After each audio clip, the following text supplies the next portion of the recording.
All right, everybody. Thank you for coming to the regular meeting of the Reno City Planning Commission. Today's date is Thursday, June 20th, 2024, 6 p.m. We will kick it off with the Pledge of Allegiance. Commissioner Munoz, please.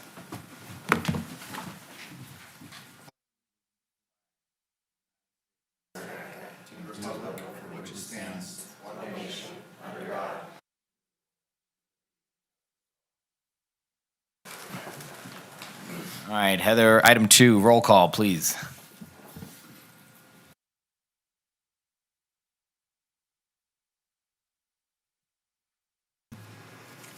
Harris Armstrong is absent. Manny Becerra.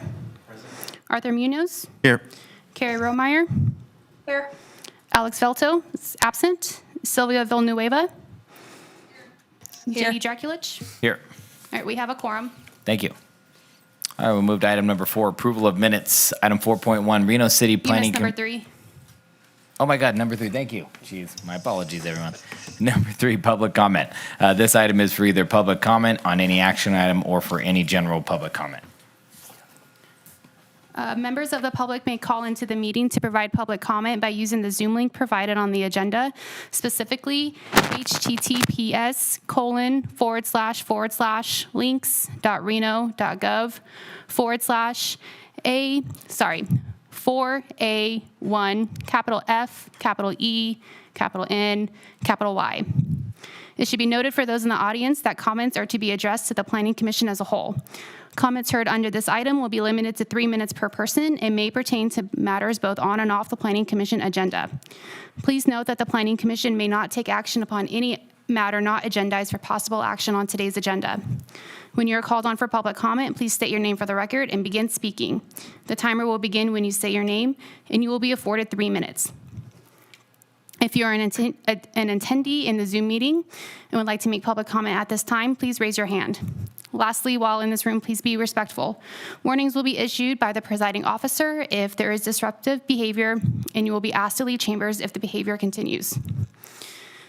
We did receive correspondence that was general in nature and not specific to any items on this agenda. These were forwarded to the Planning Commission and have been entered into the record, and I believe you have a request to speak form in front of you. Thank you, Heather. Appreciate it. Yes, we have Noel Lanter wishing to make a statement. Noel? So I got it right? Oh, Noel, I'm so sorry. Noel, please. Feel free to state your name for the record, and you'll have 3 minutes. Here? Right there. It should be on.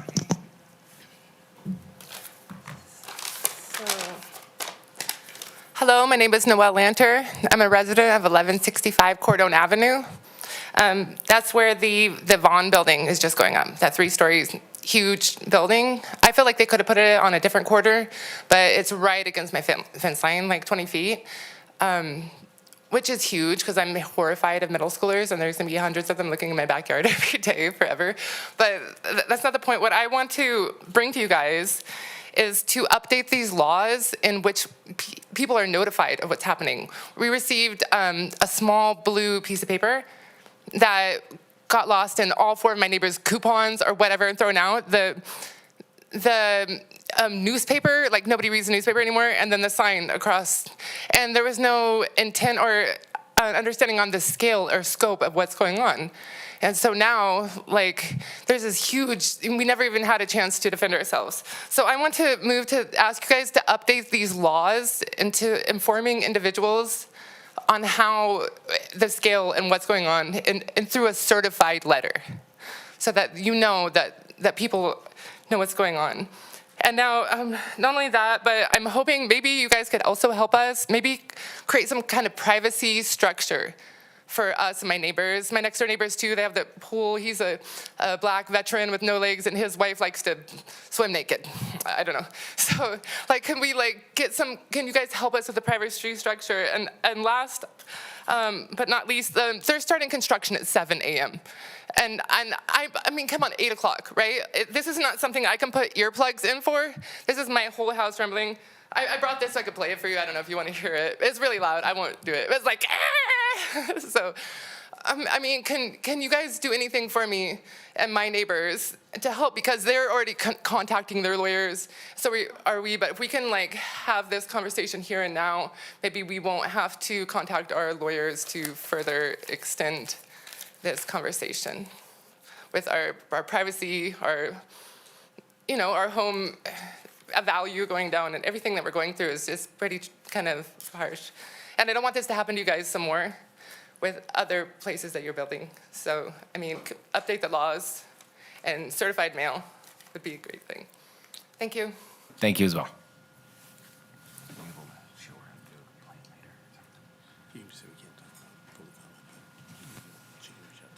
Okay. And if you want to, we can't discuss that now and answer questions, but you can reach out to staff and they may be able to help you with some of the items. Okay. Heather, any more requests to speak forums, voicemails, anybody on Zoom? We did not receive any voicemails, and nobody has their hand up on Zoom, and I don't have any more requests to speak forums. Okay, thank you. Anybody in the chambers wish to speak in general public comment? We will get to the items down the road here and have public comment for those, but anything general in nature, please let me know now. Seeing none, we will close item 3, public comment, and now we'll go to item 4. Item 4.1, Reno City Planning Commission regular meeting of June 6th for possible action. Commissioner Munoz, I move to approve the minutes. All right, we have a motion. Commissioner Villanueva, I have to abstain. Okay. Commissioner Becerra, I second. And I also have to abstain. Do we have enough? We do. Okay. All right, all in favor? Aye. Aye. All right, we have 3 votes. Minutes approved. Moving to item number 5, public hearings. Any person who has chosen to provide his or her public comment when a public hearing is heard will need to so indicate on the request to speak form provided to the secretary.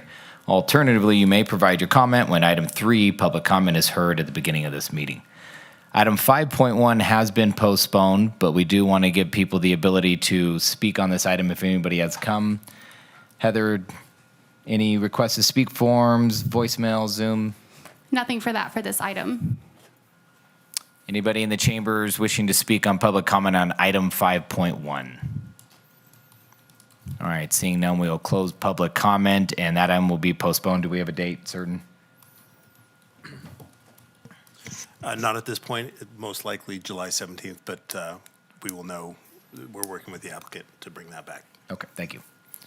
All right, moving on to item 5.2, case number LDC 24-00052, Chisholm Mobile Home Park, MPA, and ZMA. And it looks like Leah. Yes, good evening, members of the commission.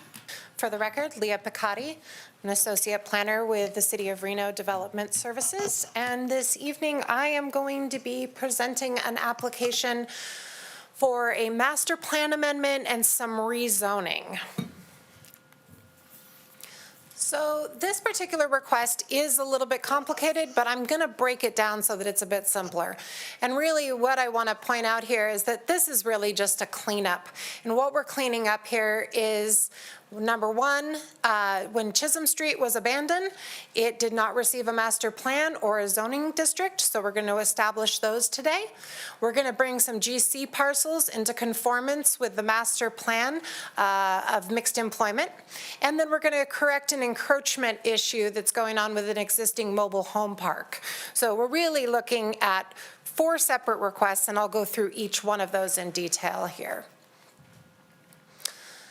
So regarding the first one, it's a 1.8 acre parcel, and it is the Chisholm Street right-of-way.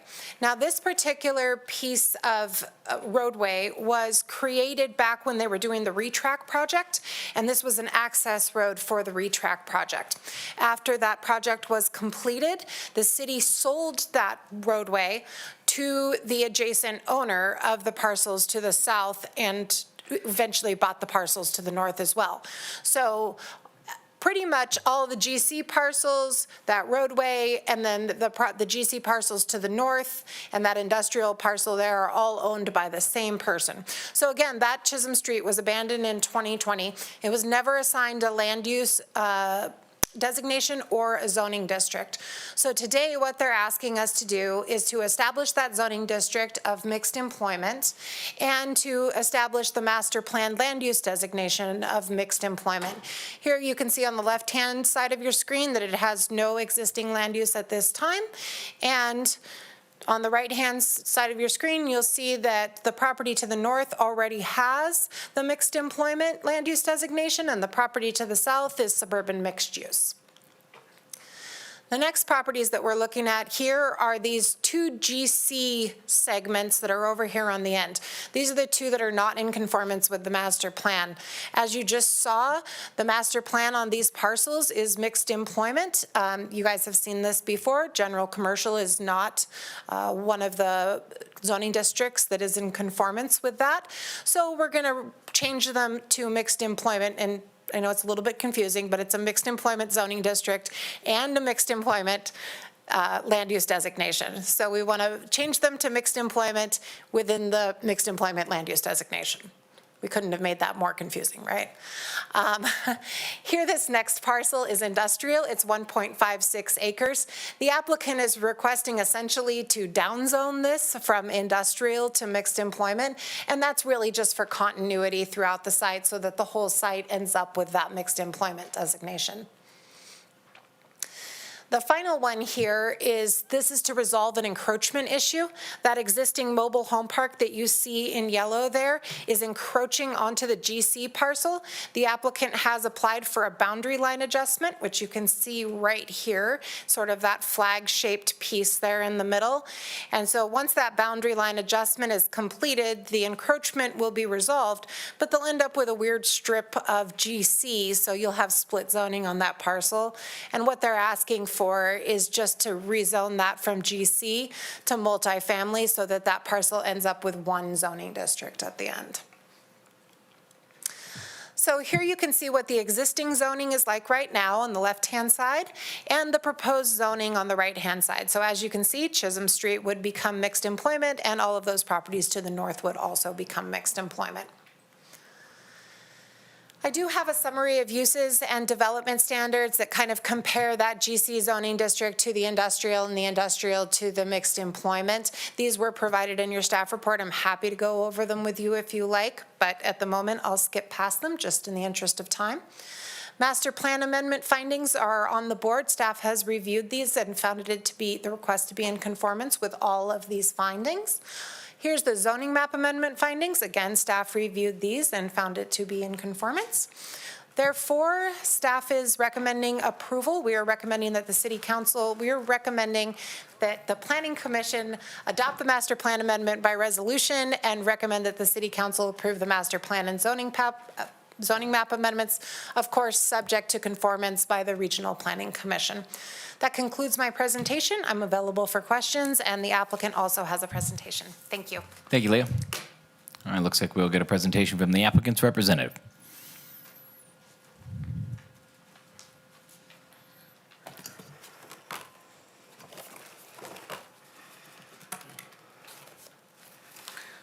All right.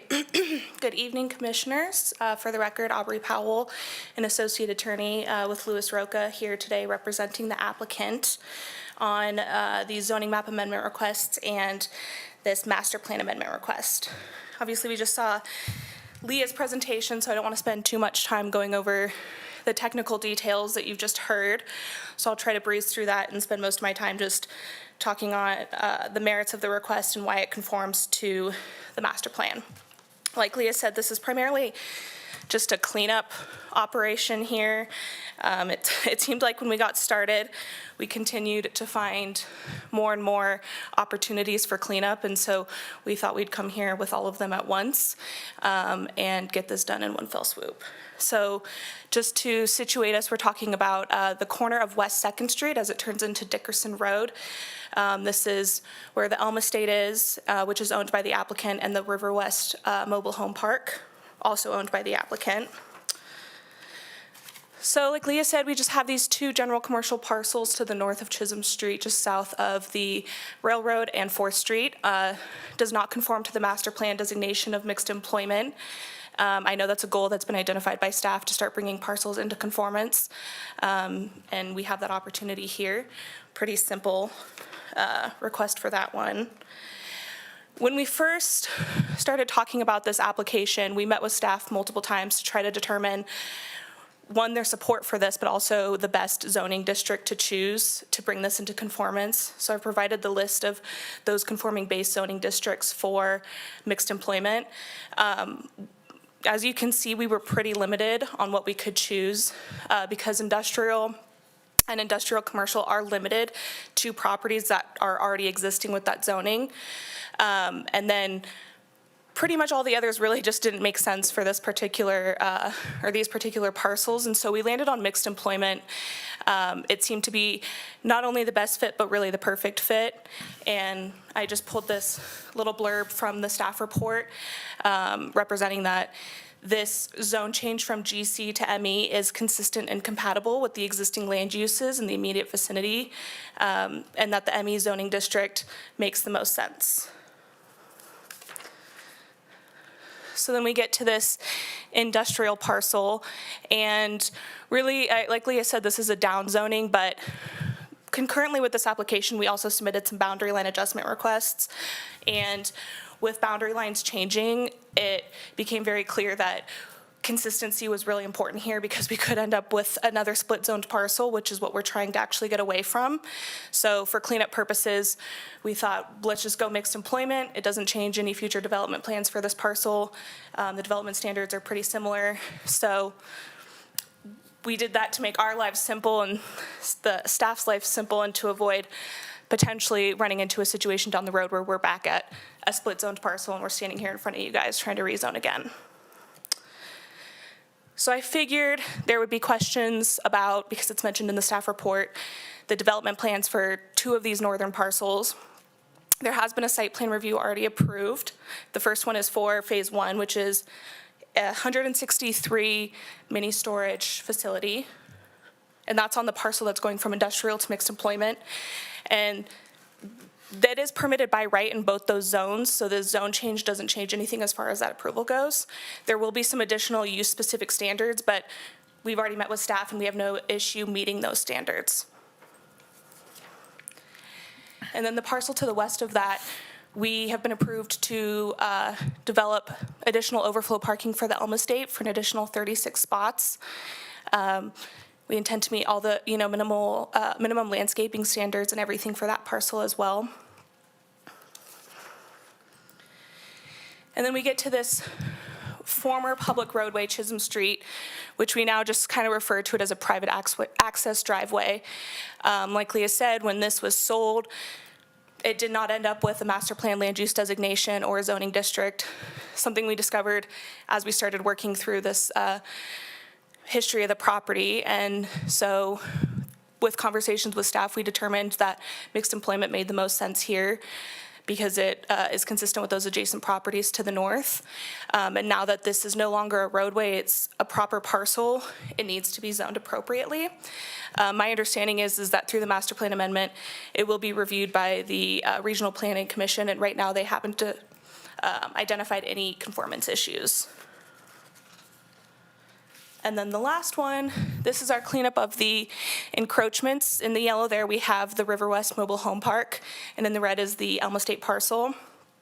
There are some structures on that mobile home park that are encroaching onto the Elm Estates parcel. So the boundary line adjustment's already been approved.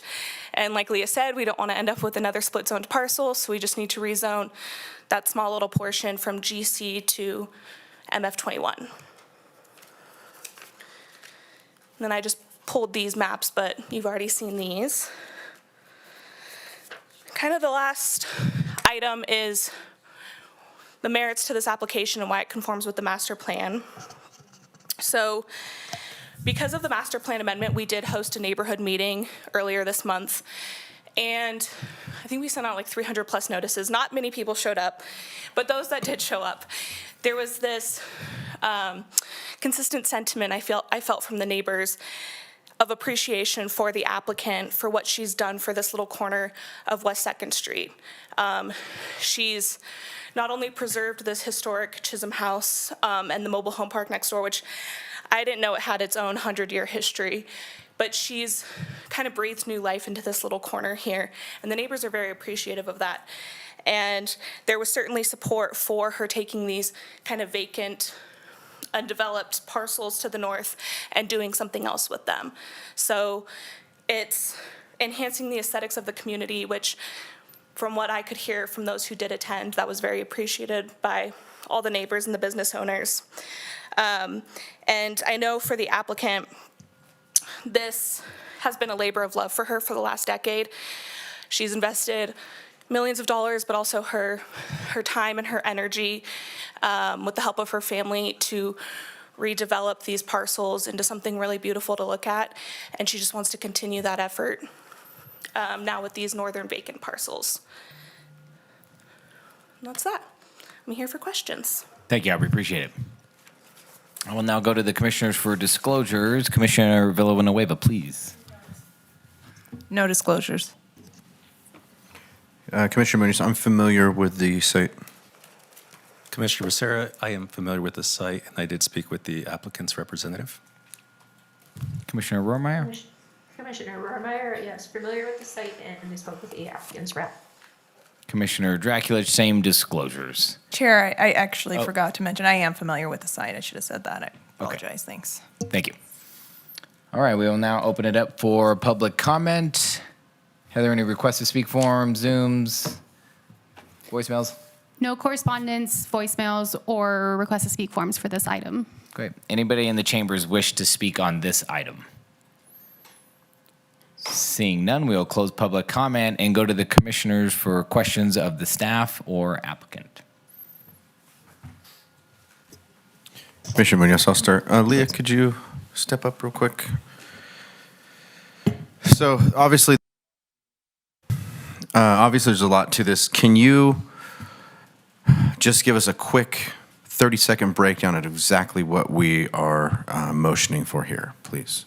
Yes. So what you're motioning for is a recommendation of approval to the city council for the zoning. So those 4 zoning requests is a recommendation to the city council. And then the master plan amendment, the planning commission adopts that by resolution and recommends that the city council adopt it. And then basically what happens is when we go to city council, they will, if they approve it, they'll adopt it based on conformance from the Regional Planning Commission. Then I'll take it to the Regional Planning Commission, and then it'll come back to the City Council for adoption. That's what the explanation I wanted. Thank you. And if we propose a motion on this, can this be done in one motion? It can, yes, the motion that's on the board. Okay, thank you. That's all I needed. Commissioner Rohrmeyer, any questions? No questions.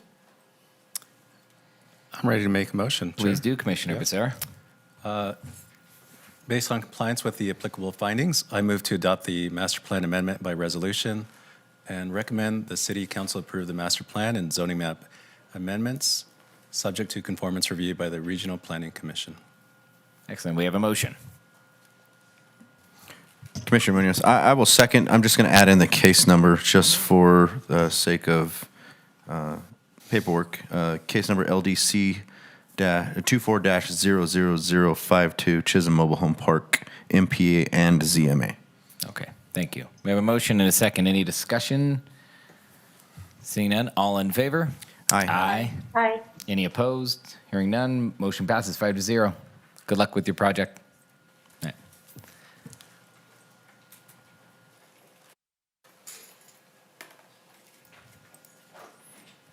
All right, we are now closing item 5.2, moving to item 5.3, case number LDC 24-00055, Airstream Condition Amendment. Here we go. Heather, presenting. Yes. Hello. All right. Good evening, Commissioners. Heather Taylor, Assistant Planner, here to discuss a request for a condition amendment for a proposed Airstream dealership. The 4-acre project site is located on Kitsky Lane between Linden and Grove.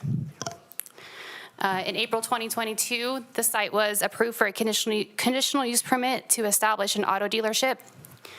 The land ended up being sold, and with the intent of using the existing entitlement, but for an RV dealership instead. The applicants are requesting to amend condition number 1 related to the approved site design and to remove condition number 7 related to a required noise study. The subject site is zone general commercial, which is pretty consistent with the overall commercial area. There is residentially zoned property within 300 feet of the project site, which will come into play later on. So condition number 1 is a standard condition that is applied to every entitlement. It requires that the project comply with city code, plans, reports, materials, et cetera, as they were submitted. In this case, the original entitlement was reviewed and analyzed using the site plan on the screen. The intent was to demolish the building and build a new one that would better cater to an auto dealership. They designed a building that would provide a larger parking lot for inventory storage and an expanded service center. The proposed site design associated with this request would utilize the building and site as it exists today. The applicant would prefer to have a larger building to accommodate an interior showroom instead of a large parking lot area. The existing building only has a few roll-up bay doors on the southeast corner, and only one of those can be used to transport RVs in and out. The only proposed exterior operations are a dump station, propane refueling, and a wash bay, all of which are only used during business hours and not available for use by the general public. The original condition number 7 is on the screen. It says, prior to the issuance of any building permit, a sound study from a qualified acoustical consultant shall be provided subject to staff review and approval. Any mitigation measures necessary to achieve compliance with applicable noise standards required in condition 6 shall be incorporated into project design and verified prior to issuance of building permits. As I mentioned, the applicant initially requested to delete this, but staff didn't feel that was appropriate for a couple of reasons. First, the nearby residentially zoned property is still there, and we need the ability to mitigate any noise impacts related to further protection. Second, this use is pretty broad, as it encompasses the sale or rental of automobiles, trucks, mobile homes, RVs, boats, and trailers. It's possible that the proposed business will vacate the premises in the future and another automobile dealership could occupy it. Staff is instead recommending that condition number 7 be revised to only require the sound study if the service area is expanded or if a new auto use other than an RV sales repair is proposing to move in. On the screen are the required findings for a conditional use permit. Staff believes all findings can be met with the revised application materials and recommends approval of this request subject to the revised conditions listed in the staff report. Here is the recommended motion, and I am available for questions. Thank you, Heather. Appreciate it. Will we be getting a presentation from the, oh, great. Come on up, sir.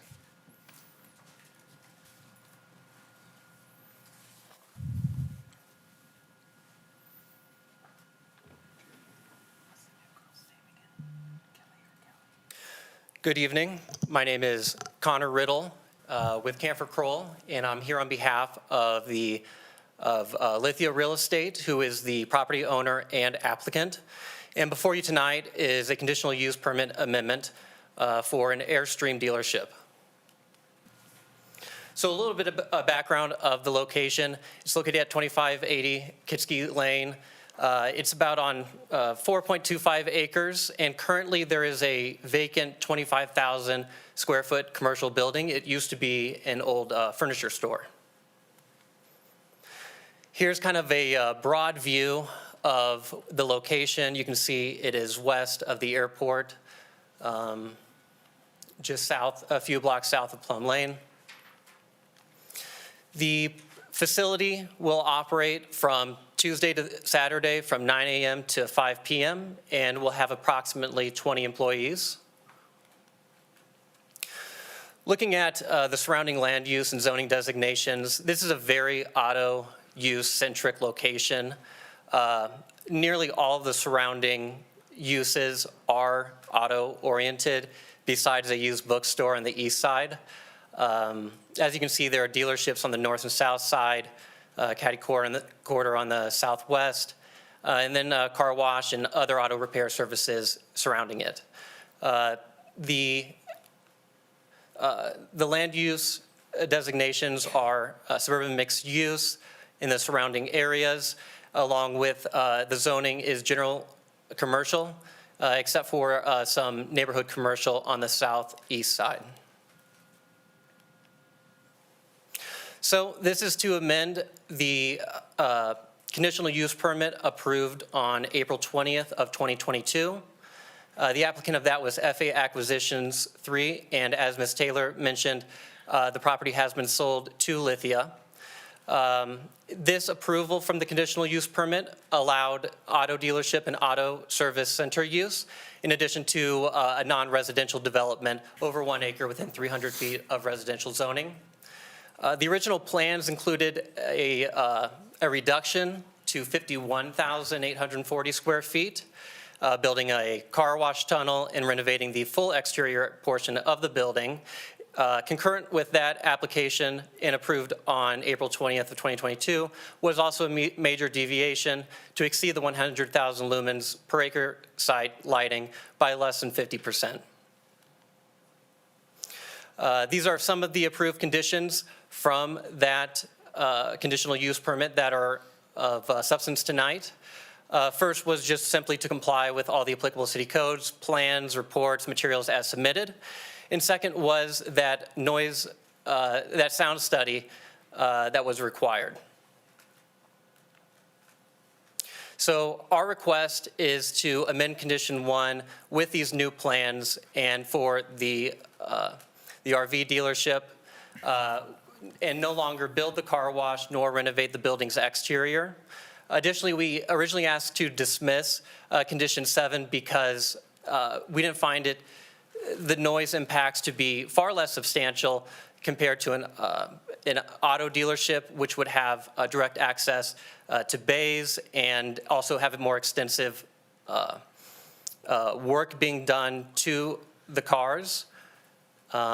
Now, with the plans of using the current building, all of the work will be done on the interior portion of the building, as I'll show shortly. So this is just a front of the dealership as it would be.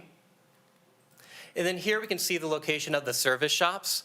One is in the direct center of the building, and the other is on the east side. If we're looking at this picture, Kitsky is on the bottom portion of this building.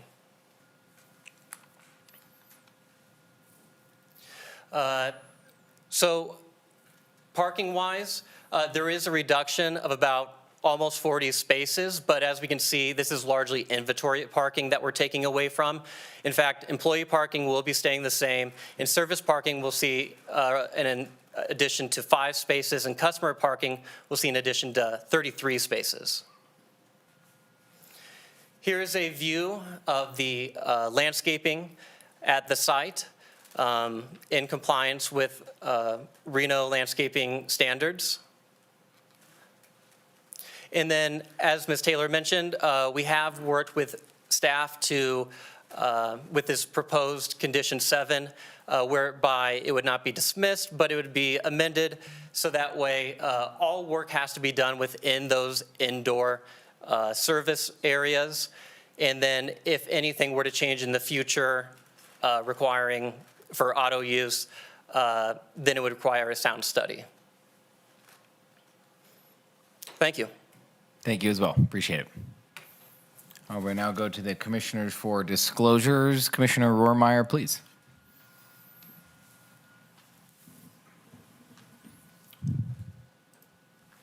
Commissioner Rohrmeyer, are you there? Did we lose her? Commissioner Rohrmeyer, you might be on mute. I'm sorry, I was having trouble with the mute. no Yes, worries. I had no questions. Oh, yeah, you disclosures. Sorry if I missed that. Oh, apologies, no disclosures. Okay. Commissioner Becerra, please. Familiar with the site. Commissioner Monish, only disclosure is familiar with the site, and I want one, so. Commissioner Villanueva, familiar with the site? Commissioner Draculich, familiar with the site. Great. Callie, do we have any requests to speak forms, Zoom, voicemails? No requests to speak forms, no voicemails or correspondence received for this item. Great, thank you. Anybody in the chambers wish to speak on this item? Seeing none, we'll close public comment and open it up to the commissioners for questions of staff or the applicant. Commissioner Villanueva, please. Thank you, Chair. I do have a question for the applicant. Hi, welcome. So the sound, so you'd like to make a, well, not you, but the applicant would like to modify the sound study. It says the required, so the condition is for a sound study. And what you guys are asking is that there not be a sound study and that there not be any condition related to sound? That was our original request, was to not have a sound study at all, given the difference between all the work will be interior in the building, and we're not using the amount of tools, and we don't expect that sound to be an impact to the local area. But then with this proposed or recommended condition 7, as long as that work would be done internally, it would not be required until expanding the services, essentially. Okay, so that the sound study would not be required, not the restriction on sound, is that? So are you saying? We would still have to be in compliance with noise standards, but that would be the standard we would apply to. Oh, okay. But the study would apply later on when you guys had when your services were expanded? If the services expand, or if for some reason the applicant, which they won't be doing, if work was being done outside of the indoor areas, if any work is done outside of those areas, then it would have to be it would require a sound study. Okay. Okay, so then the city staff would be made aware of that, and then they would, I mean, I'm trying to think of how the enforcement would work. I believe if the applicant were expanding its use, if it opened up another service bay directly to the outdoor area, that would be outside of this approval. So then you guys, okay, I got it. Okay, so then you guys would have to come back? Correct. I see. Or if there was, say, a change in use? With a sound study. We With need the to conduct a sound study, yes. Okay, and then if there was a change in use, you guys would also? Correct. Have to come back. Okay. Thank you. I think that's it.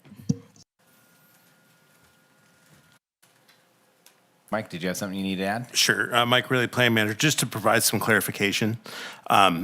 They wouldn't have to come back before this body, but staff would catch any changes. For example, if they expanded the service bays, they would come in, we would catch that at building permit. And if it changed to a different dealership, we would catch that at business license. So this will be noted, and these conditions will be in our system, and so we can enforce those if that should occur. Thanks, Mike. Appreciate it. Commissioner Becerra, please. Sure. No questions, just a remark. The applauded the applicant and staff for working together on a revised condition number 7. Seems to work for folks now and in the future. So great job. It seems like a great project. Commissioner Rohrmeyer, any questions? No questions. All right. We can move into discussion or a motion if we'd like.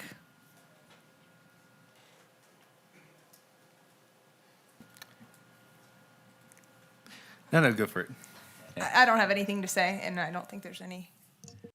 Great. I guess I can make the motion.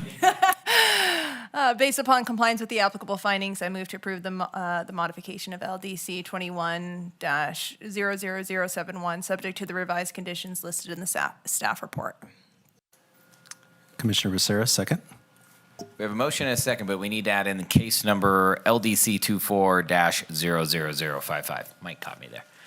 But we have a motion and a second. Any further discussion? All in favor? Aye. Aye. Commissioner Munoz?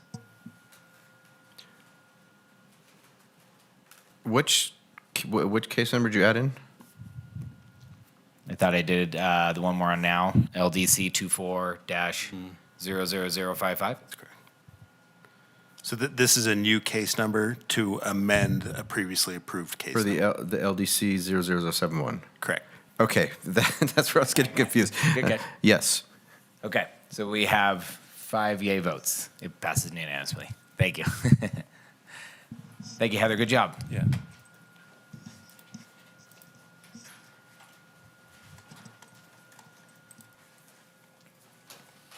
All right, we're going to move on to item 5.4, case number LDC 24-00054, River Point at Idlewild. Looks like we'll get a presentation. Let's do it. All right. Good evening, Planning Commissioners. Jeff Foster, Associate Planner for the record, bringing you tonight the River Point at Idlewild project, LDC 24-00054. And let's not forget to add that to the motion at the end. Okay, so the project is approximately a 5.59 acre site south of the Truckee River, south of 4th Street, in between Chrissy Collin Park and Idlewild Park in the yellow area there. It's currently vacant. It was previously developed with approximately a 150-bed nursing home that was demolished in the late 1990s. Several development projects have been proposed and approved on the site. Specifically in June 2008, the Planning Commission approved a tentative map and a special use permit for 93 townhomes. Prior to that, in August of 2005, the Planning Commission approved a tentative map and special use permit for 75 townhomes. And both of those approvals have expired. More recently, about a little over 2 years ago, in February of 2022, the Planning Commission approved a tentative map and conditional use permit for 120 residential condominiums and 92 non-residential condominiums for detached garages. That approval is still valid and would be replaced by the requested entitlement. The current request is a tentative map to establish a 57-lot, single-family attached townhome subdivision and associated common areas. And that's also a conditional use permit for more than 20 units in the MF30 zone. Note that that request would normally be a minor conditional use permit, which is an administrative staff level review. However, because there's also a tentative map, it was upgraded to a full conditional use permit so that it could be reviewed concurrently and decided upon by your body there. So the key issues are project design and compatibility with surrounding land uses. Specifically, the surrounding land uses to the north, west, and east are condominiums, and across Idlewild Drive to the south, you'll find single-family residences. The zoning district is multifamily residential, 30 units per acre, which is, of course, primarily intended to accommodate multifamily. However, some secondary uses are townhomes and single-family residential uses. The master plan is multifamily neighborhood, and here are a bunch of policies that are supportive of the proposed application. Regarding the project design, the gross density is approximately 10.2 units per acre. If you were to utilize the theoretical 30 units per acre allowed by the MF30 zone, that would yield a theoretical maximum of 167 units. So the proposed 57 units is substantially below the theoretical maximum. Those 57 units would require 114 parking spaces, and that's 2 per unit. However, they are proposing 246 parking spaces, which is 2 garage spaces, 2 driveway spaces per unit, and then 18 additional guest parking spaces. You can see that it does also have a private street, along with a detention basin and a privately owned on-site sewer lift station, which is addressed in condition number 9. Regarding the units themselves, there are 57 two-story townhomes in 3 or 7 unit buildings that range from approximately 1,724 square feet to 1,899 square feet, with 3 or 4 bedrooms and a 2-car garage. All of these units will be sprinklered. And the conceptual elevations that you can see to the left, having been reviewed by staff, they generally meet wall articulation and ground level interest requirements. The last slide on project design, The project includes approximately 2.2 acres of common area that will be landscaped and include trails and benches, sidewalks, and the aforementioned detention basin. The landscape common areas in front of and alongside each of those units will be maintained by the HOA along with the private street, and that's reflected in condition number 6. And the development is proposed to be separated from the condominiums. Oh wait, I'll touch on that later. The landscaping exceeds the minimum landscaped area, and there is great sidewalk connectivity. The entire frontage along Idlewild Drive has a sidewalk, which will likely be replaced during the building permit process because it's deteriorating. However, in addition to the sidewalk connectivity, you can also see trails in the lower left and right corners that connect to the sidewalk, which then, of course, extends out to the parks on both sides of Idlewild Drive and other areas, other parks and public areas in that area. Okay. So compatibility with surrounding land uses, the 2-story townhomes provide an appropriate transition from the pictured 3-story condos to the north, east, and west as a buffer in between those and the single-family residential uses to the south. The development is proposed to be separated from those condominiums by a minimum 20-foot private rear yard, landscape buffer, and a 6-foot screen fence to help mitigate potential impacts. And those are pictured on the left there. The project is expected to have a minimal traffic impact, and all required parking is on site, as I mentioned earlier. And due to the residential adjacency, staff is recommending condition number 7 to address allowable days and hours of construction. Here are the recommended tentative map findings. And you can see the analysis on the screen. Staff can make all recommended findings. Similar for the conditional use permit. Staff can make all recommended findings for that entitlements as well. And here's the recommended motion, and I'm available for questions. Thank you, Jeff. Appreciate it. You bet. Looks like we'll get a presentation from the applicant's representative. I was going to say, did you take the control? Members of the commission, Chris Baker, Manhart Consulting here on behalf of the applicant. Jeff kind of stole my thunder. He did a very thorough presentation. I thank him for that. I'll just kind of skip through a couple things as not to be redundant. As mentioned, project location, existing master plan, multifamily, existing zoning, MF30, and again, we're not switching either of those. Long history here, like Jeff alluded to. It's really been undeveloped since the 90s. The important thing is there is a current approval in place for 120 residential condominiums. I think the majority of this board actually was in place at the time of this approval. And the request in front of you today is for 57 single-family attached units and that same conditional use permit that was approved with the 2022 application request. The only thing I'm going to add is just kind of the current approval versus the current request. Again, it is an MF30 site. As you see there in the table, Jeff kind of went through the project details. I don't know that I need to go through it and kind of belabor those points, but the current approval, as you see, the total area is the same, the 5.59 acres. Allowable units is that 167 that Jeff mentioned. The current approval does have the 120 dwelling units. The building height is what's kind of really important here, nearly 45 feet. So the previous approval is a 3-story condominium. And again, the max density is 30 dwelling units to the acre.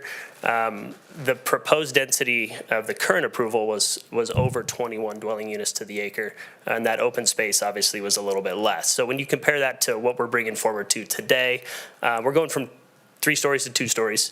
We're cutting the allowable units by more than half, which subsequently the density gets cut by more than half, and then consequently you end up with more open space. So we've had a lot of correspondence with the surrounding HOAs, the Neighborhood Advisory Board.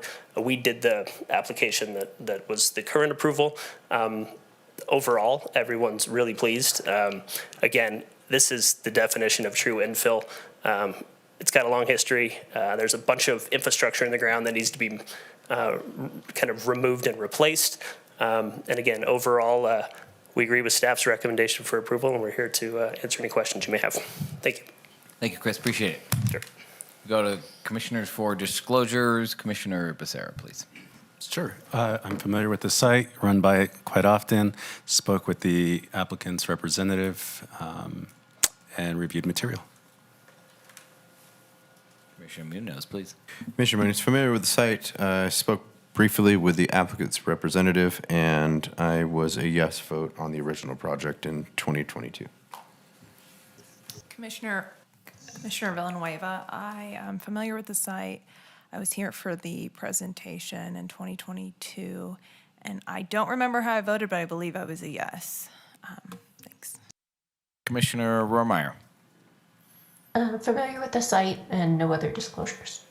Commissioner Draculage, familiar with the site, read and received emails, spoke briefly with the applicant's representative, also present for this original approval, and I was also a yes.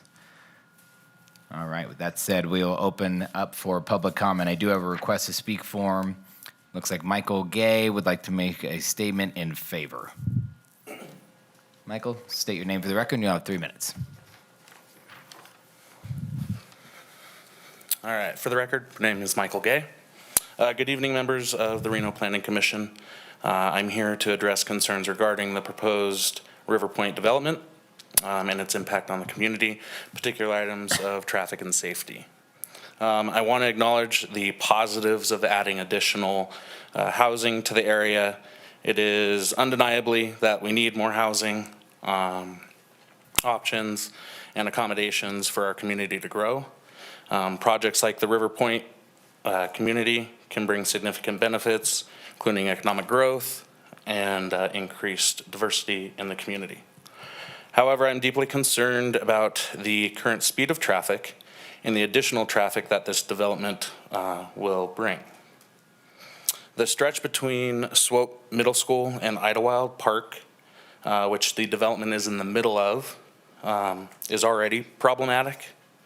As it stands, this area is the only area of California Avenue and Idlewild that doesn't have any traffic calming measures.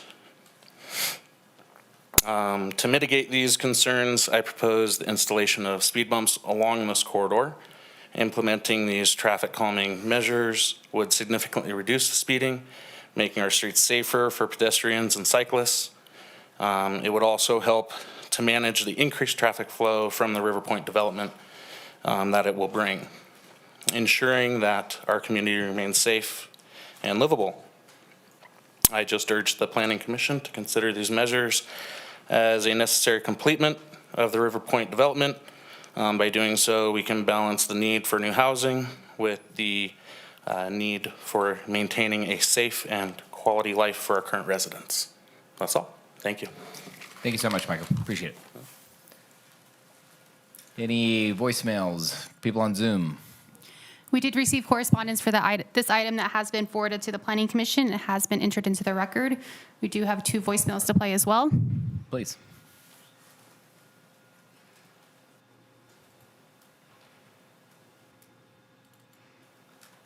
Hi, my name is Jillian Anderson, and I'm calling in regards to case number LDC 24-00054, project name River Point at Idlewild. And I'm just calling to ask the council to consider not allowing it to go through. There's already so much traffic that happens on Idlewild. It's a pretty main public thoroughfare with people coming through to access either Idlewild Park or Chrissy Collin Park.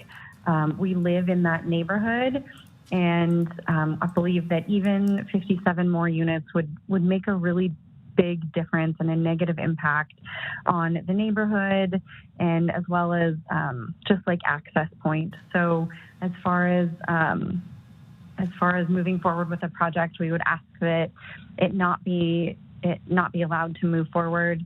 A better use of that land would be either an extension of Idlewild Park or just keeping it wild land, allowing for wildlife to use it.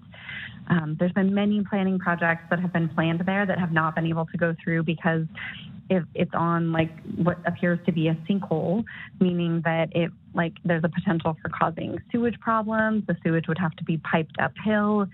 And so I just would like it on record that I would be against allowing for this project, River Point at Idlewild, to go through at this time. Thank you. Hello, my name is Scott Gooden. I'm calling about case number LDC24-00054, project name River Point at Idlewild. I'd like to leave a comment in support of keeping the land open and not allowing development at this time. Idlewild Drive that this subdivision would be on is already a busy thoroughfare, and people speed through this straightaway where this area is located. It would add more traffic to the area, and it would also cut down on habitat for wildlife.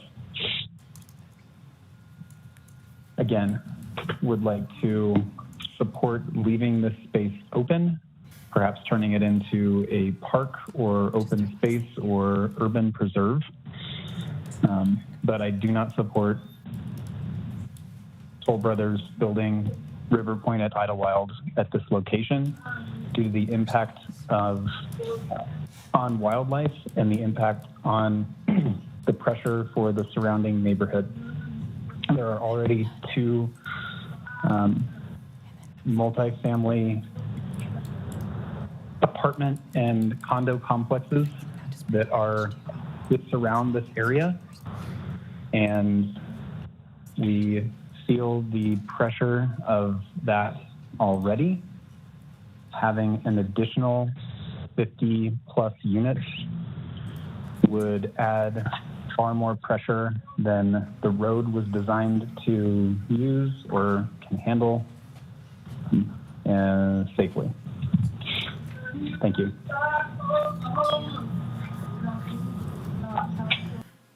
All right, that's it for the voicemails, and we don't have any hands raised on Zoom, and I don't have any more requests to speak forms. Thank you. Anybody in the chambers wish to speak on this item?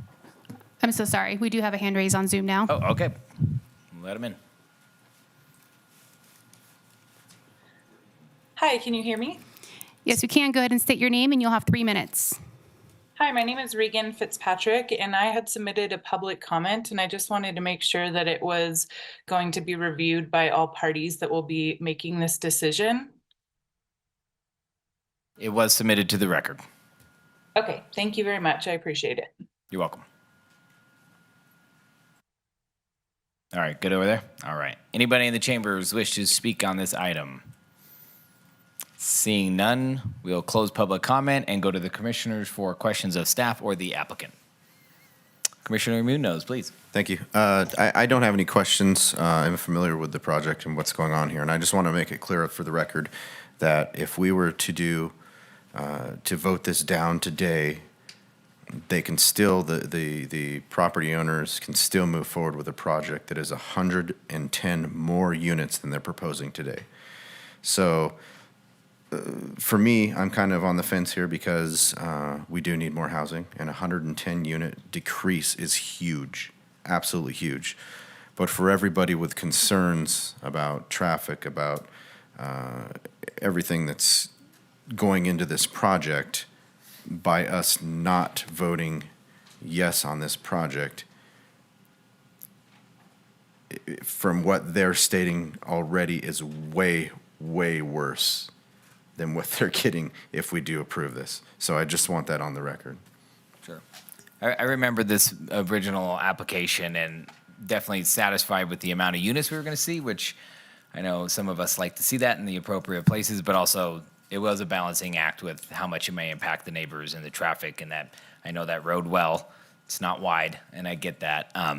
So I'm kind of with you here. And ultimately, if we're seeing a better product for the neighbors, still putting units up and infill, yes, it would be nice to see more units, but there's consequences to that.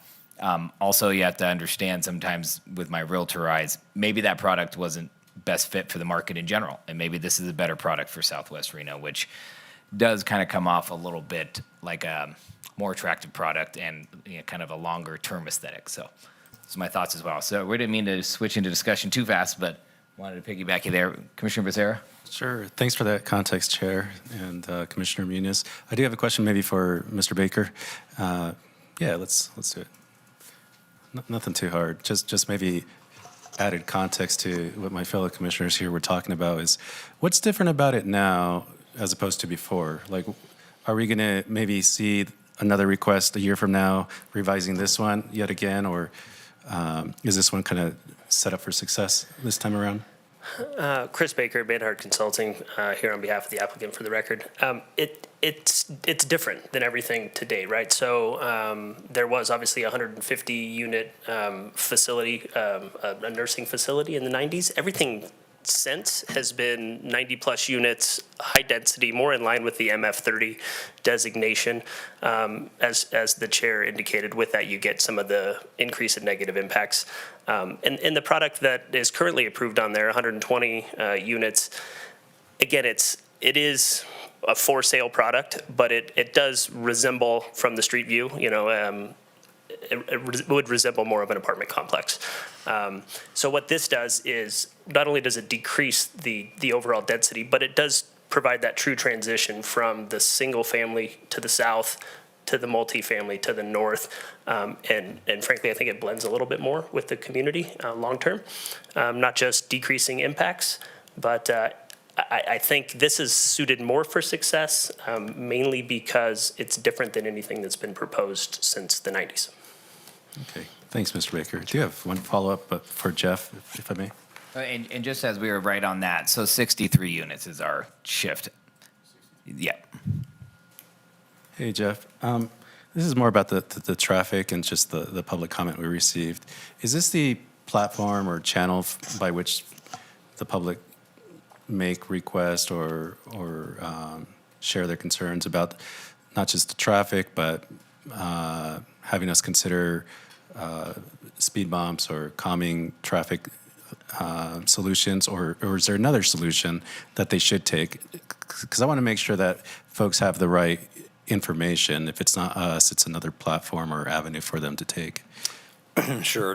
Jeff Foster, Associate Planner for the record. Thank you for the question. So if there is a speeding issue, and I can't discount that, but don't live there and I don't know for sure whether or not there is.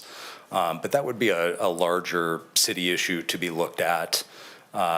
Mike was here, Mike Michelle, but certainly I will convey that moving forward to Mike and Public Works to be looking at down the road when the building permit stage comes around. To be, to see if there is an identified issue out there that we should be looking at from a broader perspective, irrespective of this project. Right. And so I will certainly bring that forward to them to take a look at that. My understanding is that roadway is designed for way more traffic than is currently utilizing it.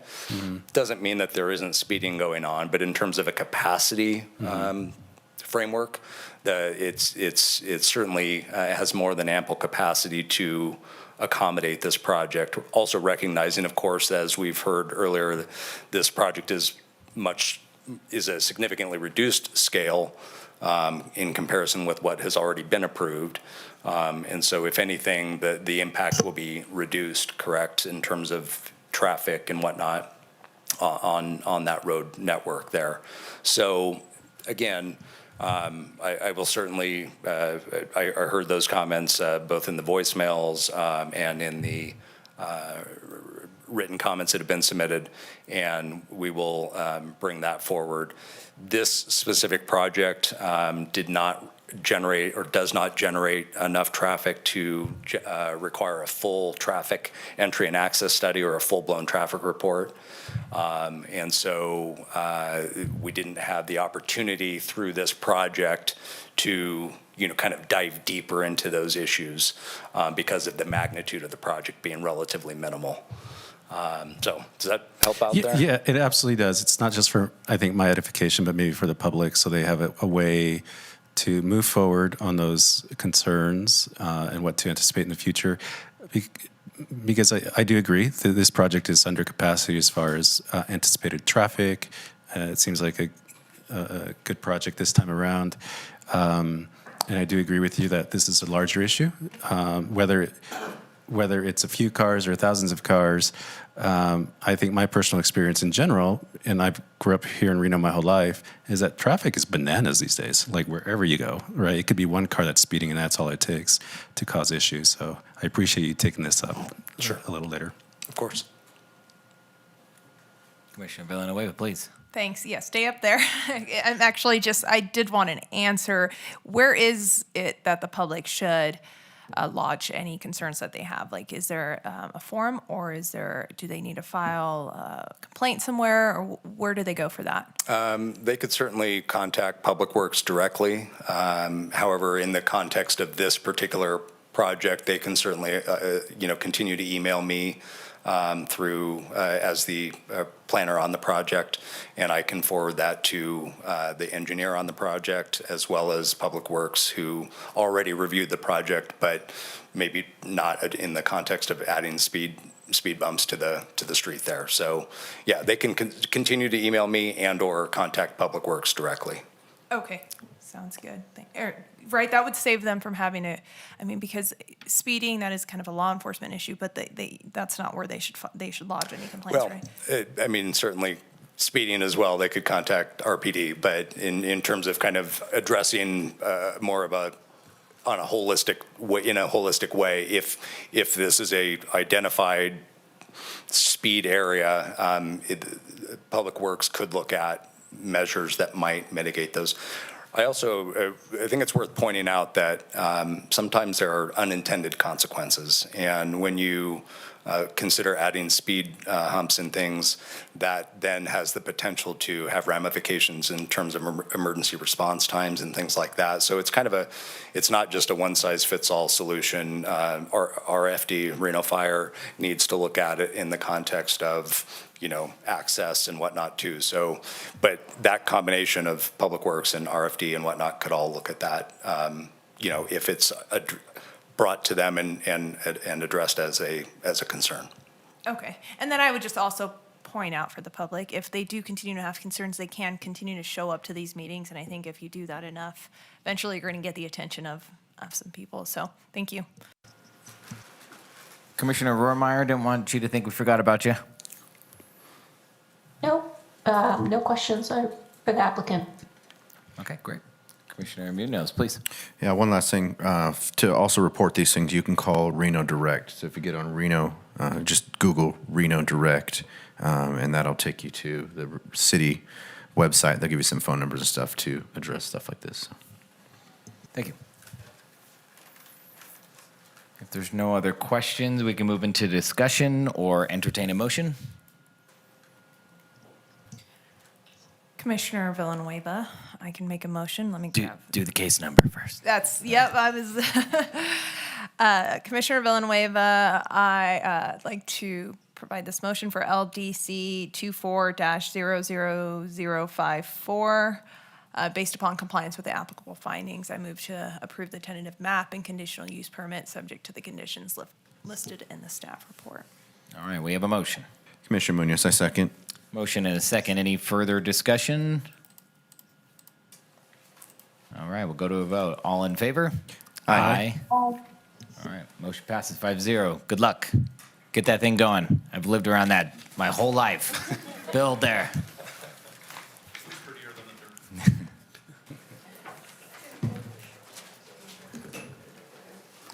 All right, we'll close item 5.4, move to item 6, Truckee Meadows Regional Planning Liaison Report.